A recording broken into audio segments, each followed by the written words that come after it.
தாய் தந்தையை இழந்து தனியாக வசித்து வரும் பிள்ளைகளின் வீட்டுக்கு புதிய தலைமுறை செய்தி எதிரொலியாக நேரில் சென்ற அமைச்சர் டிஆர்பி ராஜா அவர்களுக்கு வீட்டுமனை பட்டாவை வழங்கியுள்ளார்.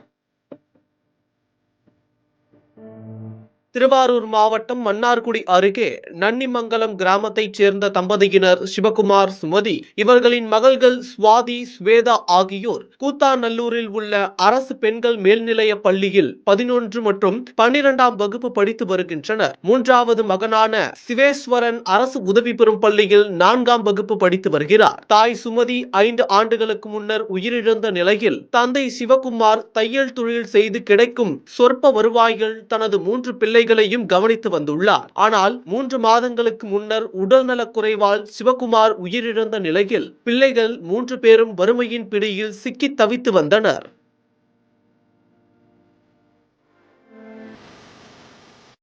இடிந்து விழும் நிலையில் உள்ள மோசமான வீட்டில் இவர்கள் வசித்து வந்துள்ளனர். உறவினர்கள் யாரும் இவர்களுக்கு உதவி செய்யாத நிலையில் உணவுக்கே திண்டாடும் நிலைக்கு தள்ளப்பட்டனர். எனினும் படிப்பை நிறுத்தாத இவர்கள் தொடர்ந்து பள்ளிக்கு சென்று அங்கு கிடைக்கும் ஒரு வேளை உணவை உண்டு தொடர்ந்து படித்து வந்துள்ளனர். இவர்கள் குறித்த செய்தி புதிய தலைமுறையில் கடந்த 23ஆம் தேதி வெளியான நிலையில் இந்த 3 பிள்ளைகளுக்கும் அரசு சார்பில் உதவி செய்ய வேண்டும் என்ற கோரிக்கை எழுந்தது.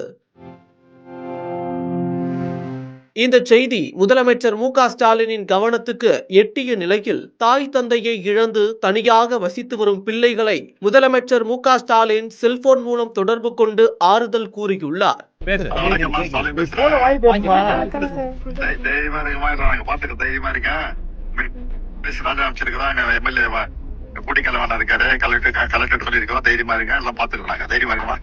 இவர்களுக்கு அரசு சார்பில் உதவிகள் வழங்கப்படும் என்று முதலமைச்சர் உறுதியளித்த நிலையில் தொழில்துறை அமைச்சர் டிஆர்பி ராஜா அவர்களின் வீட்டுக்கு நேரடியாக சென்று ஆறுதல் கூறியுள்ளார். மேலும் அவர்கள் வேறொரு இடத்தில் வசிப்பதற்கு வீட்டுமனை பட்டாவையும் அமைச்சர் வழங்கியுள்ளார்.